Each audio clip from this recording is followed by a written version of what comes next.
Le miroir de la suite nuptiale reflétait une femme radieuse. Clara ajustait les derniers plis de sa robe en dentelle ivoire, celle qu'elle avait choisie avec tant de soin 6 mois auparavant. Ses cheveux châtains étaient relevés en un chignon élégant, orné de petites perles qui scintillaient sous la lumière dorée de cette fin d'après-midi de septembre. « Ma chérie, tu es magnifique », murmura sa mère en entrant dans la chambre. Mais Clara perçut une étrange froideur dans sa voix. Un malaise qu'elle attribua au stress de la journée. L'église Saint-Sulpice débordait d'invités. Les bancs de chêne sculptés croulaient sous les bouquets de roses blanches et de lilas. Clara entendait les murmures admiratifs de l'assemblée qui attendait son entrée. Karim, son futur époux, se tenait déjà près de l'autel dans son costume anthracite, élégant comme toujours.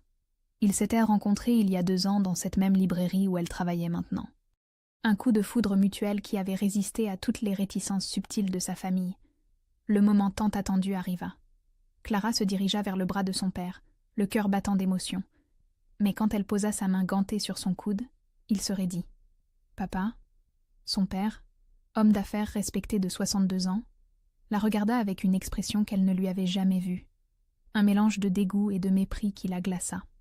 « Je refuse d'accompagner une ratée comme toi jusqu'à l'autel. » Les mots tombèrent comme des pierres dans le silence soudain de l'église.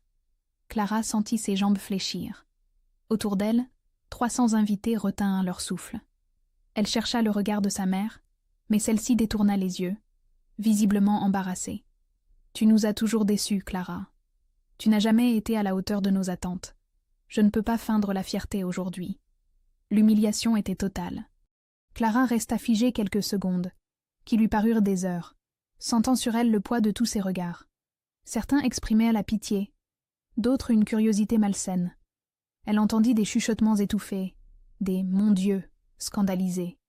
Mais alors qu'elle aurait pu s'enfuir en courant, quelque chose d'inattendu se produisit. Une force nouvelle monta en elle, puisée dans les profondeurs de sa dignité blessée. Clara redressa les épaules, releva le menton et fit face à l'assemblée. Sans un mot, sans une larme, elle avança seule dans l'allée centrale.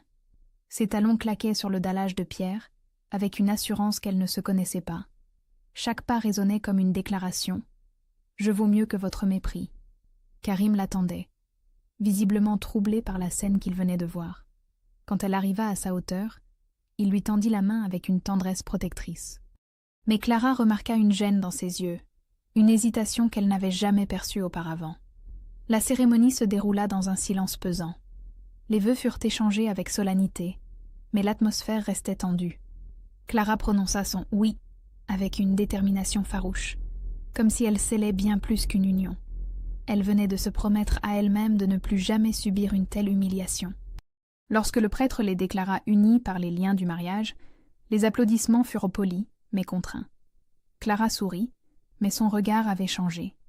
Dans ses yeux brillait désormais une résolution nouvelle, forgée dans la douleur de cette journée qui aurait dû être la plus belle de sa vie. En sortant de l'église au bras de son époux, Clara ne se retourna pas vers ses parents. Elle ne savait pas encore que cette humiliation publique venait de révéler en elle une force qu'elle possédait depuis toujours, mais qu'elle n'avait jamais eu l'occasion d'utiliser. La vraie Clara venait de naître. 3 semaines après le mariage, Clara poussa la porte du petit appartement de 2 pièces qu'elle partageait désormais avec Karim. L'endroit était modeste mais lumineux, situé au 3e étage d'un immeuble haussmannien du 11e arrondissement. Les murs blancs attendaient encore d'être décorés, et les cartons s'empilaient dans le salon, témoins de leur installation récente. Karim était parti tôt ce matin-là pour son travail au cabinet comptable Mercier & Associés. Clara avait profité de cette solitude matinale pour réfléchir à sa nouvelle vie. L'humiliation du mariage résonnait encore dans sa mémoire, mais elle avait pris une décision ferme. Elle ne laisserait plus personne définir sa valeur. Elle enfila sa veste beige et descendit les escaliers avec détermination. Le quartier Bastille grouillait de vie, mélange harmonieux de bureaux, de cafés et de petites boutiques. Clara marchait d'un pas décidé vers la rue de Lappe, où se trouvait la librairie aux mots perdus qu'elle avait repérée la semaine précédente. La devanture verte délavée abritait des étagères débordant de livres d'occasion. Une clochette tinta quand Clara poussa la porte. L'odeur du papier ancien et de l'encre l'enveloppa immédiatement, créant une atmosphère chaleureuse qui contrastait avec la froideur qu'elle avait endurée chez ses parents. « Bonjour, vous cherchez quelque chose de particulier ?» Une femme d'une 60aine d'années émergea de derrière un comptoir encombré. Ses cheveux gris étaient retenus par un foulard coloré et ses yeux bleus pétillaient de bienveillance. Clara se sentit immédiatement en confiance. « En fait, je cherche du travail. Je m'appelle Clara, Margot Dubois, propriétaire de ce bazar organisé, » répondit la femme avec un sourire. « Vous avez de l'expérience dans la librairie ?» Clara secoua la tête, mais expliqua sa passion pour la lecture et son besoin de recommencer sa vie professionnelle. Margot l'observa attentivement, semblant lire en elle bien plus que ce qu'elle exprimait. « J'ai besoin d'aide, c'est vrai. Le salaire ne sera pas mirobolant, mais l'ambiance est bonne. Quand pouvez-vous commencer ? » « Maintenant, si vous voulez. » Les jours suivants s'enchaînèrent dans une routine apaisante. Clara apprenait rapidement à gérer les stocks, conseiller les clients et organiser les rayonnages. Elle découvrait des auteurs qu'elle ne connaissait pas, dévorait des romans pendant ses pauses. Margot lui avait installé un petit bureau dans l'arrière-boutique où elle pouvait lire tranquillement. Un soir, alors qu'elle rangeait des nouveautés, Clara tomba sur un carnet de cuir rouge abandonné entre deux romans. Sans réfléchir, elle l'ouvrit et commença à y griffonner quelques pensées. Les mots coulèrent naturellement, racontant l'histoire d'une femme qui refusait de se laisser abattre par l'adversité. Cette découverte de l'écriture fut comme une révélation. Chaque soir, après avoir fermé la librairie, Clara s'installait dans le petit bureau et remplissait les pages du carnet. Elle écrivait sur la résilience, sur la dignité face à l'humiliation, sur la force qu'on trouve au fond de soi quand tout semble perdu. Margot, qui avait remarqué cette nouvelle passion, l'encourageait discrètement. Elle laissait parfois traîner des ouvrages sur l'art d'écrire, glisser des conseils bienveillants sans jamais s'imposer. Mais parallèlement à cette renaissance professionnelle, Clara commençait à percevoir des changements troublants dans son couple. Karim rentrait de plus en plus tard le soir, prétextant des dossiers urgents ou des réunions qui se prolongeaient. Quand elle lui proposait de dîner ensemble, il répondait par des monosyllabes, l'esprit visiblement ailleurs. Un jeudi soir, Clara avait préparé son plat préféré, un tagine aux légumes qu'elle avait appris à cuisiner pour lui. Elle avait dressé la table avec soin, allumé des bougies, espérant retrouver la complicité des premiers temps de leur relation. Karim arriva à 22h, l'air fatigué et distant. « Tu as mangé ?» demanda-t-elle doucement. « J'ai pris un sandwich au bureau. Désolée, j'aurais dû prévenir. » Il disparut dans la salle de bain sans même remarquer ses efforts. Clara resta seule devant le repas refroidi, une tristesse nouvelle s'installant dans son cœur. Elle attribua cette distance au stress de leur nouvelle vie commune, au changement que représentait le mariage. Pourtant, une petite voix intérieure commençait à murmurer que quelque chose clochait. Karim semblait nerveux, sursautait quand le téléphone sonnait, vérifiait constamment ses messages. Mais Clara chassa ses pensées, préférant se concentrer sur les aspects positifs de sa nouvelle existence. La librairie lui offrait refuge et épanouissement. L'écriture lui permettait d'exprimer des émotions qu'elle avait longtemps gardées enfouies. Pour la première fois de sa vie, Clara se construisait une identité propre, loin du regard critique de sa famille. Elle ignorait encore que cette période d'accalmie relative ne durerait pas et que les vraies révélations l'attendaient au tournant. 2 mois après le mariage, le téléphone se mit à sonner. Clara était en train de cataloguer de nouveaux romans dans l'arrière-boutique quand elle entendit la sonnerie insistante de son portable. Le nom de sa mère s'affichait sur l'écran. Depuis l'humiliation de l'église, elle ne s'était pas parlé une seule fois. Elle laissa sonner, puis encore. Le lendemain, ce fut son père, puis sa mère à nouveau. Les appels se multipliaient, parfois 3 fois par jour, toujours aux mêmes heures, en début de matinée et en fin d'après-midi. Clara ne décrochait jamais, mais elle écoutait parfois les messages. « Clara, c'est maman. Il faut qu'on se parle, c'est important. Clara, rappelle-nous. Il y a des choses que tu dois savoir. Ma fille, s'il te plaît, ne fais pas l'enfant. Décroche. » Le ton avait évolué au fil des jours. D'abord faussement désinvolte, puis inquiet, et maintenant franchement paniqué. Clara percevait quelque chose de nouveau dans leur voix, une urgence qu'elle n'arrivait pas à identifier. Ce n'était plus le mépris habituel, mais une sorte de terreur contenue. Un jeudi matin, Alors qu'elle prenait son café avant d'ouvrir la librairie, le téléphone sonna encore. Cette fois, Clara décrocha. « Qu'est-ce que vous voulez ?»« Clara, enfin !» Sa mère semblait soulagée, mais sa voix tremblait. « Il faut absolument qu'on se voie. Tu ne comprends pas, il y a eu un malentendu, nous. » « Un malentendu ?» Clara sentit la colère monter. « Vous appelez ça un malentendu de m'humilier devant 300 personnes ? Ma chérie, écoute-moi bien. Ton père a agi sous le coup de l'émotion, mais maintenant... » « Maintenant quoi ? Maintenant que j'ai refait ma vie loin de vous, vous vous souvenez que j'existe ?» Clara raccrocha brutalement. Quelques secondes plus tard, le téléphone sonnait à nouveau. Elle l'éteignit d'un geste sec. Mais l'appel suivant arriva sur le téléphone fixe de la librairie. Margot, qui rangeait des ouvrages près de l'entrée, décrocha avec sa gentillesse habituelle. « Librairie aux mots perdus, bonjour. » Clara vit l'expression de Margot changer. Elle fronça les sourcils, jeta un coup d'œil vers Clara, puis raccrocha sans un mot. « Quelqu'un qui cherchait à vous joindre, » dit-elle simplement. Une dame qui semblait pressée. Cette même semaine, Clara remarqua d'autres changements troublants. En rentrant de la librairie, elle croisa un homme élégant dans le hall de son immeuble. Il portait un costume sombre et l'observait avec une attention particulière.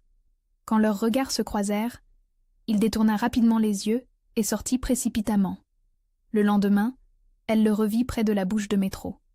Pure coïncidence, pensa-t-elle. Mais le surlendemain, il était là encore, consultant son téléphone à quelques mètres de la librairie. Karim aussi devenait de plus en plus nerveux. Il sursautait au moindre bruit, vérifiait constamment ses messages, prenait des appels qu'il coupait dès qu'elle entrait dans la pièce. Un soir, elle le trouva debout près de la fenêtre, scrutant la rue avec inquiétude. « Tu attends quelqu'un ?» demanda-t-elle.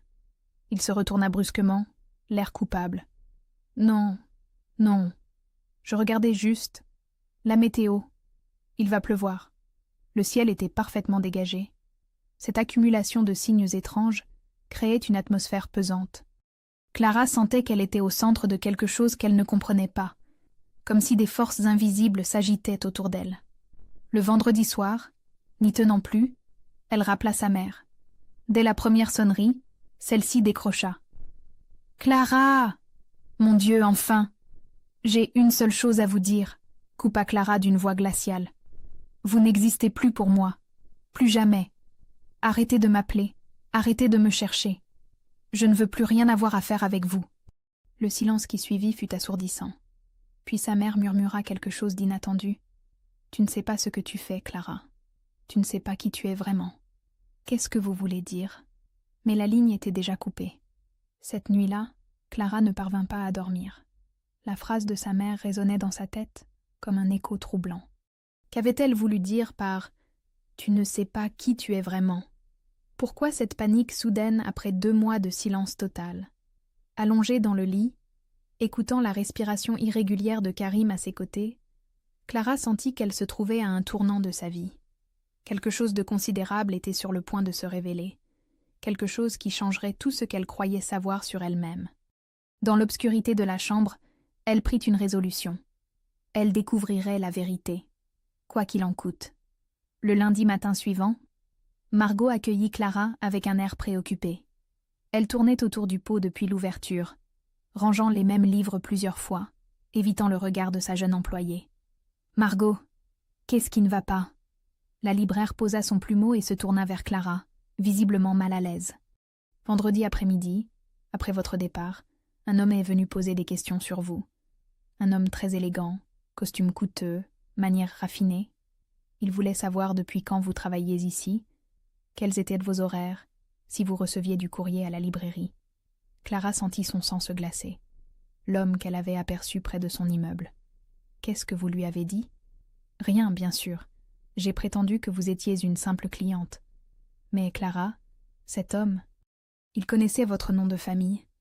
Il a même mentionné votre mariage récent. Comment peut-il savoir tout cela ? » Cette révélation confirma les soupçons de Clara. Elle était surveillée, mais par qui et pourquoi ? Le mystère s'épaississait, et elle sentait qu'elle devait agir avant que la situation ne lui échappe complètement.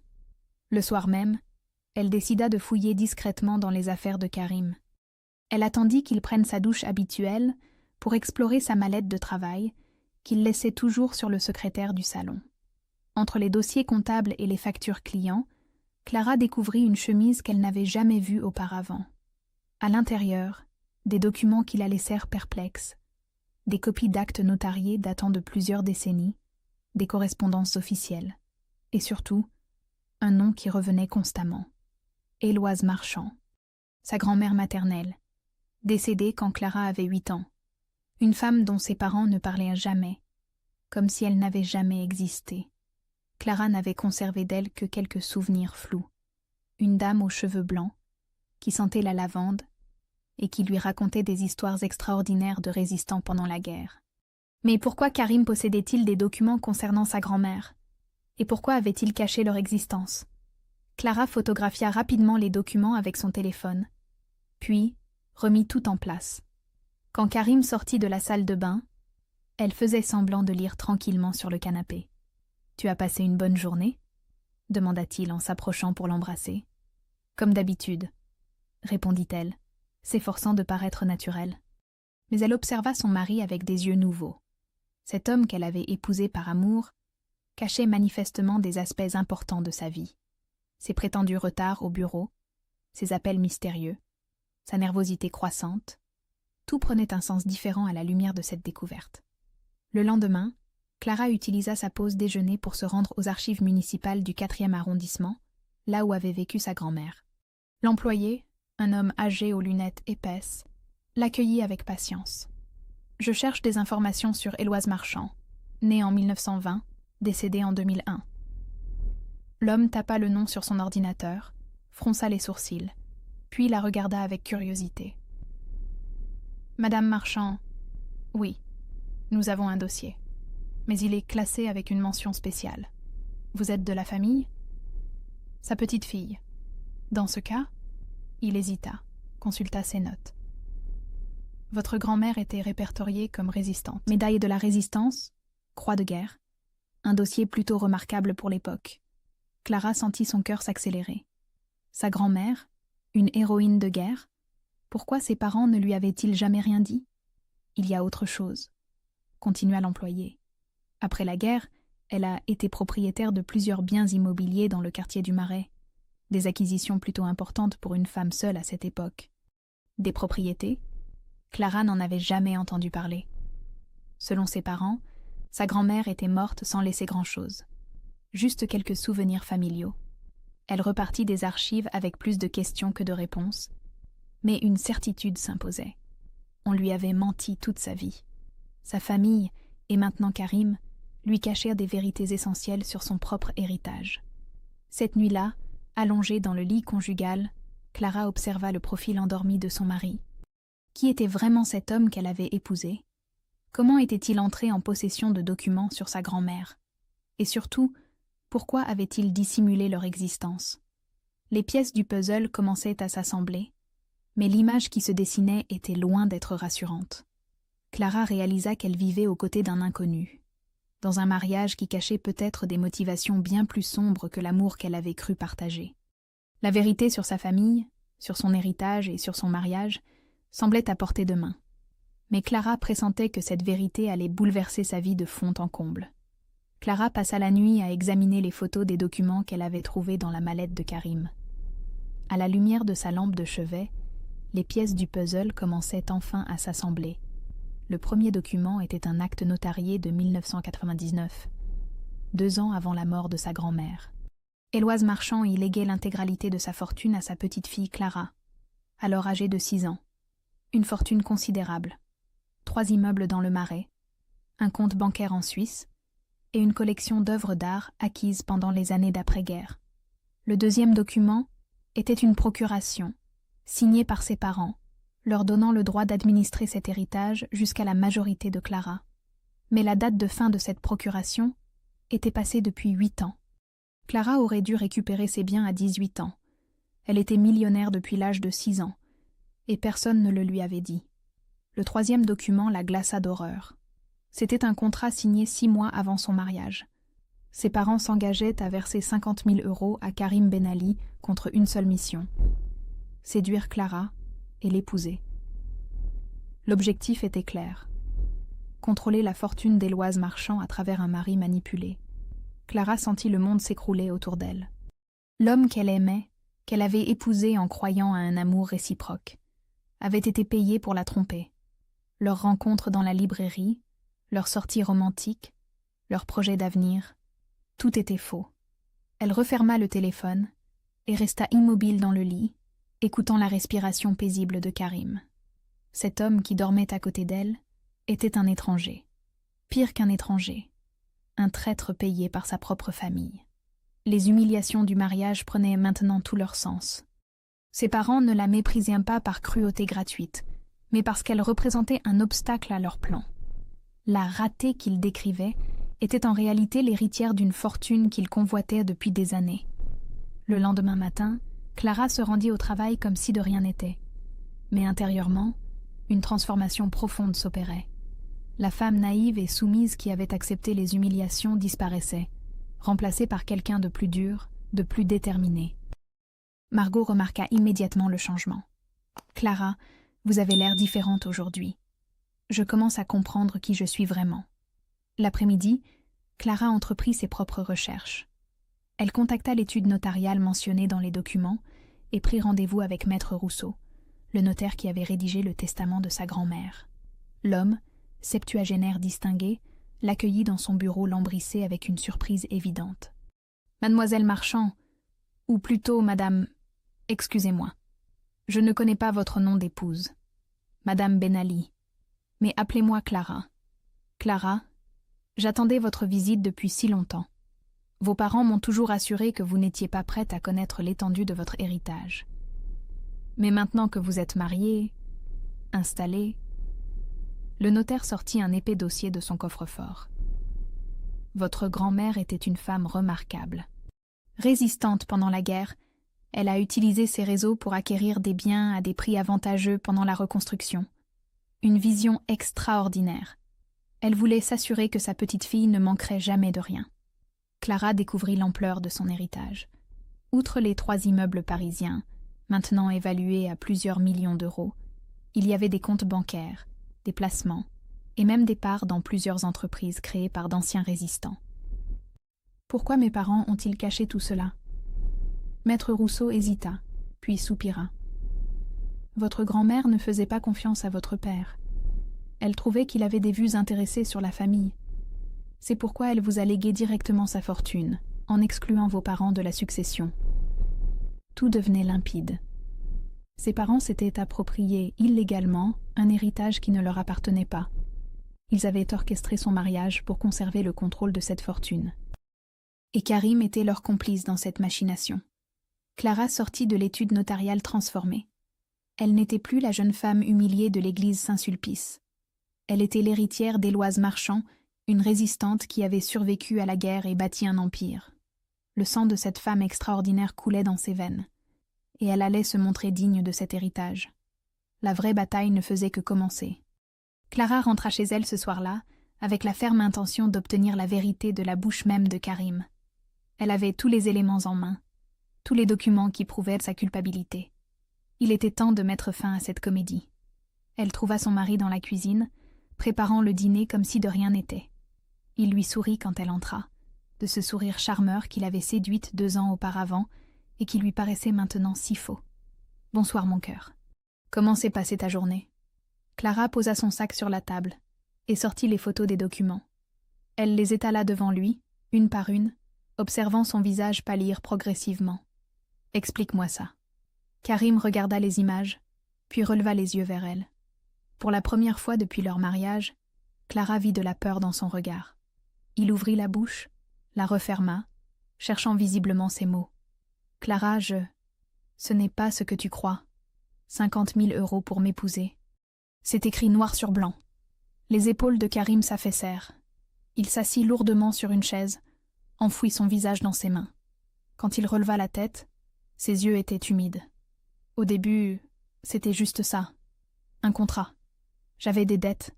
Mes parents au Maroc avaient de besoin d'aide pour l'opération de mon père.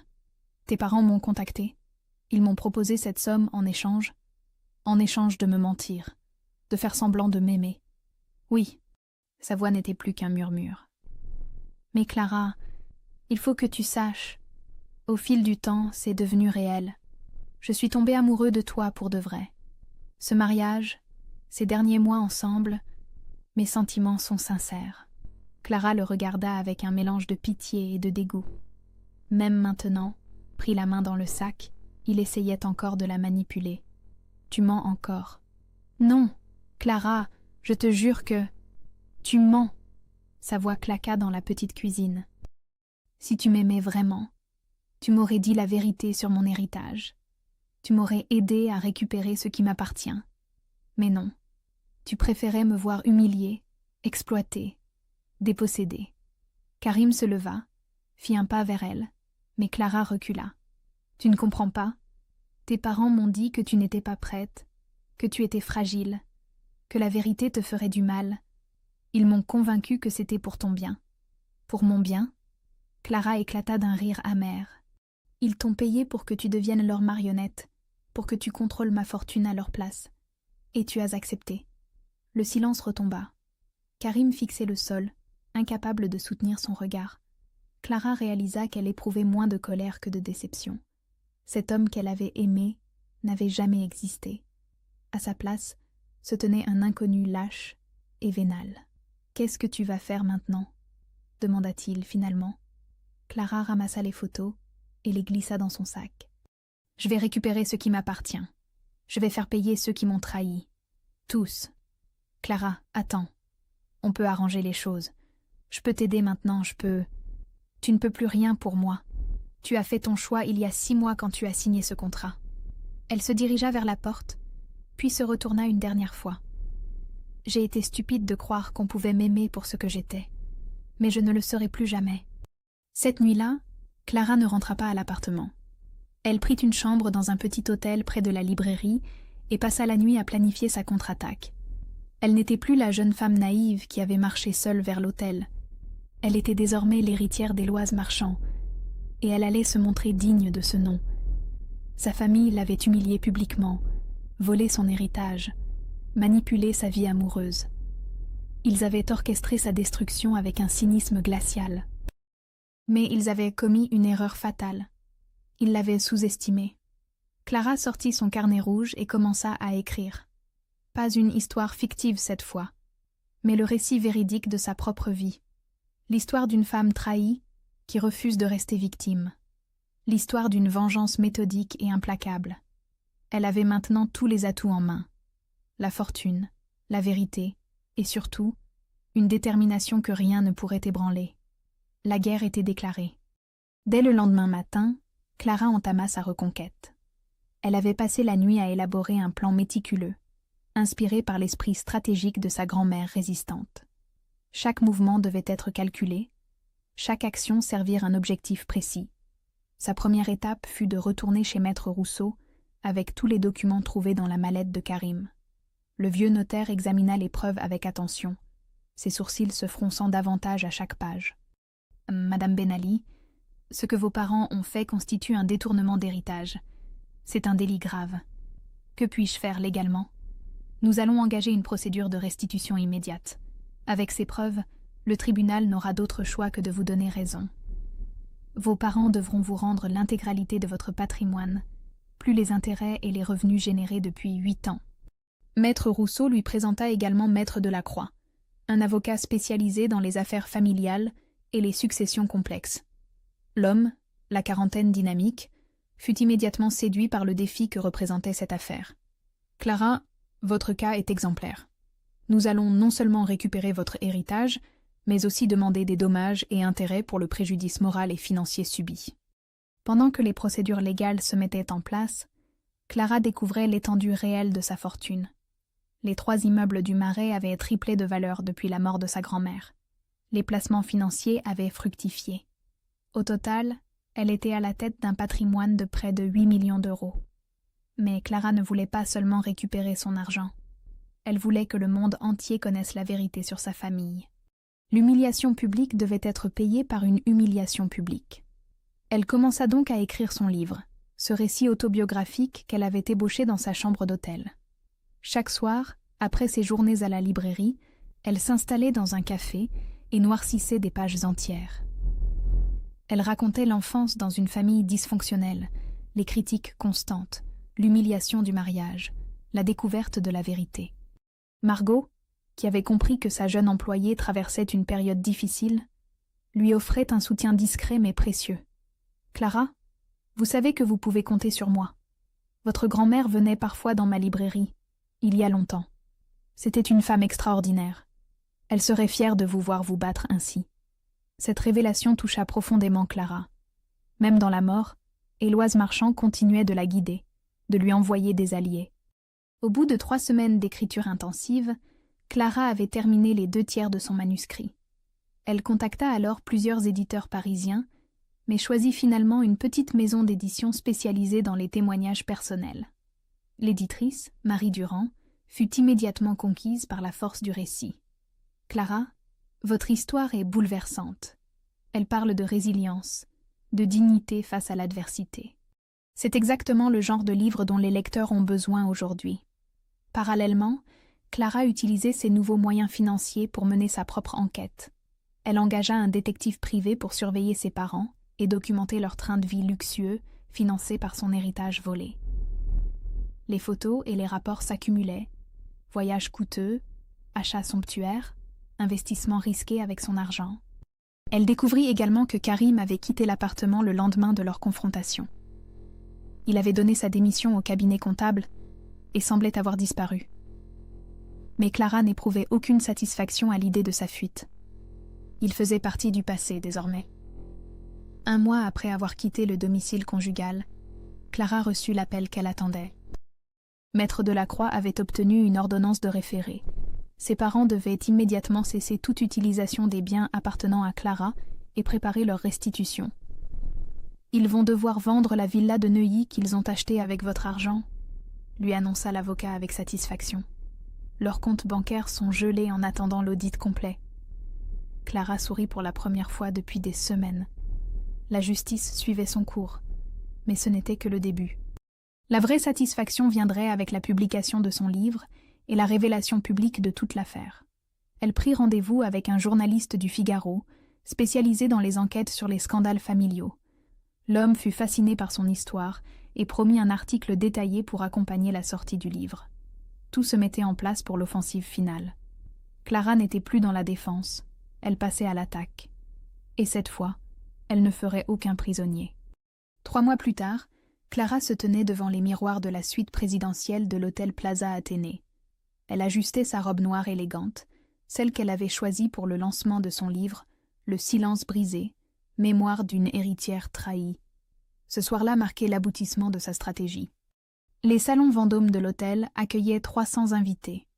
Journalistes, éditeurs, personnalités parisiennes et surtout ses parents, qui avaient reçu leur invitation par huissier. Ils ne pouvaient pas refuser de venir sans paraître encore plus coupables.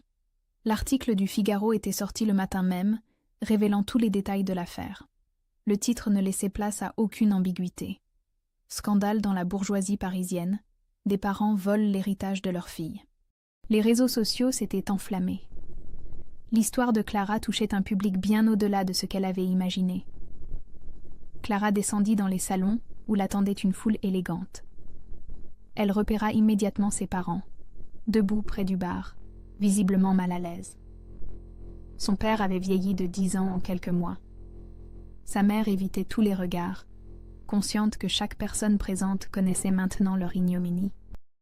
L'éditrice Marie Durand prit la parole en premier, présentant l'œuvre comme un témoignage bouleversant sur la résilience humaine face à la trahison familiale. Puis vint le tour de Clara. Elle s'approcha du micro avec une assurance tranquille. Pendant des mois, elle avait imaginé ce moment.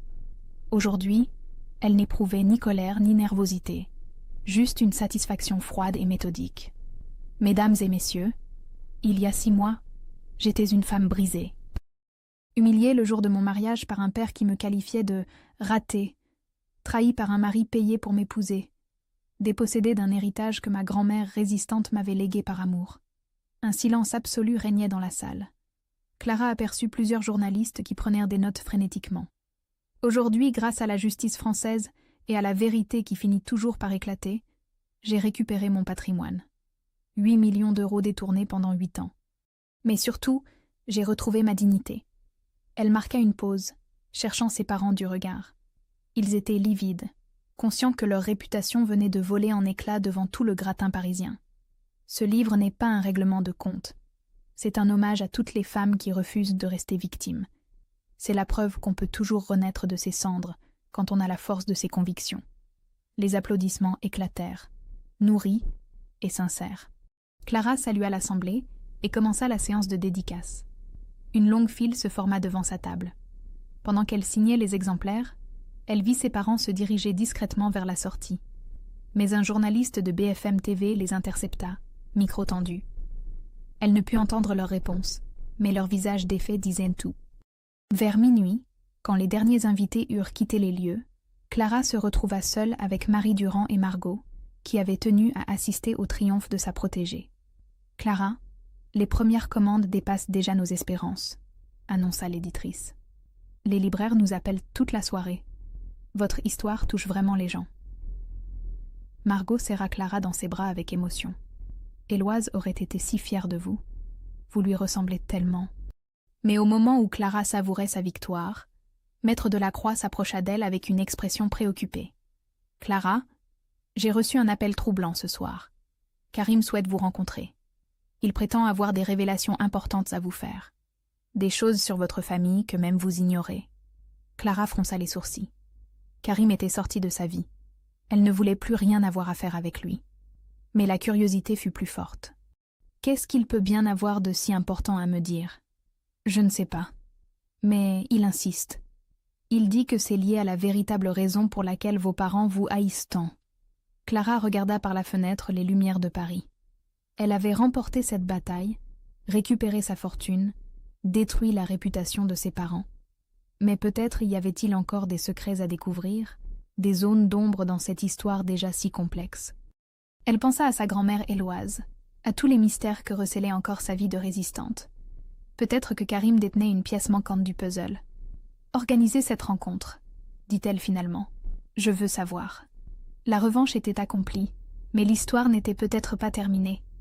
1 an plus tard, Clara se tenait dans le jardin du mémorial de la Résistance, face à la tombe modeste d'Éloise Marchand.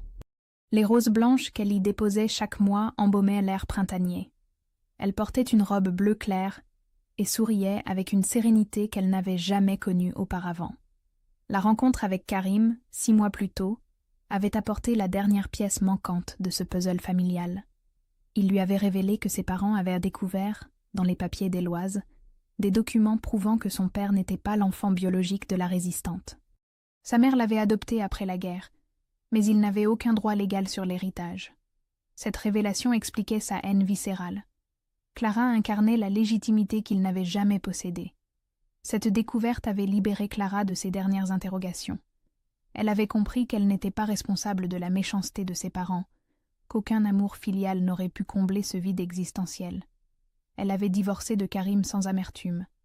Reconnaissant sa culpabilité, il avait accepté toutes ses conditions. Clara lui avait même trouvé un poste de comptable dans une petite entreprise de Marseille, loin de Paris, loin des tentations. C'était sa façon de pardonner sans oublier. Aujourd'hui, la fondation Éloise Marchand qu'elle avait créée aidait chaque mois une 50aine de jeunes femmes rejetées par leur famille. Clara avait transformé l'un de ses immeubles du Marais en centre d'accueil, offrant logement, formation professionnelle et soutien psychologique. Elle y consacrait 3 jours par semaine, trouvant dans cette mission un sens qu'aucune fortune n'aurait pu lui apporter. Son livre était devenu un phénomène de société. Traduit en 12 langues, il avait touché des millions de lectrices qui s'identifiaient à son parcours. Clara recevait chaque jour des lettres de femmes qui puisaient dans son témoignage la force de transformer leur propre existence. La librairie aux mots perdus avait prospéré sous l'impulsion de Clara, qui l'avait rachetée à Margot en lui garantissant une retraite confortable. La vieille dame continuait d'y travailler par plaisir, conseillant les clients avec sa bienveillance habituelle. Elle était devenue la grand-mère de substitution que Clara n'avait jamais eue. Quant à ses parents, ils avaient quitté Paris après le scandale. Ruinés, Déshonorés, ils s'étaient installés dans une petite ville de province où personne ne les connaissait. Clara n'éprouvait plus ni colère ni pitié à leur égard. Ils appartenaient au passé. Un bruit de pas l'attira de ses réflexions. Julien s'approchait, tenant 2 cafés fumants qu'il avait achetés au café d'en face. Le journaliste du Figaro qui avait révélé son histoire était devenu bien plus qu'un allié professionnel. Leur relation avait commencé par une admiration mutuelle pour évoluer vers un amour paisible et vrai. « Tu lui racontes tes dernières aventures ?» demanda-t-il en désignant la tombe d'Éloise. Je lui dis merci. Pour l'héritage, bien sûr, mais surtout pour l'exemple. Elle m'a appris qu'on peut toujours se reconstruire, même dans les pires circonstances. Julien lui prit la main. Dans 2 semaines, ils se marieraient dans l'intimité, entourés seulement des personnes qui comptaient vraiment. Margot, les équipes de la fondation, quelques amis sincères. Pas de robe somptueuse ni de cérémonie grandiose. Clara avait appris à préférer l'authenticité au spectacle. « Grand-mère, » murmura-t-elle face à la pierre tombale, « je vous promets de continuer votre combat, de défendre ceux qui ne peuvent pas se défendre, de transformer la souffrance en force. » Une brise légère fit danser les pétales des roses blanches, comme un acquiescement silencieux. En quittant le cimetière, Clara croisa son reflet dans une vitrine. Elle ne reconnut pas immédiatement cette femme épanouie, sereine, qui portait ses cicatrices comme des médailles. L'humiliation de l'église Saint-Sulpice semblait appartenir à une autre vie, à une autre personne.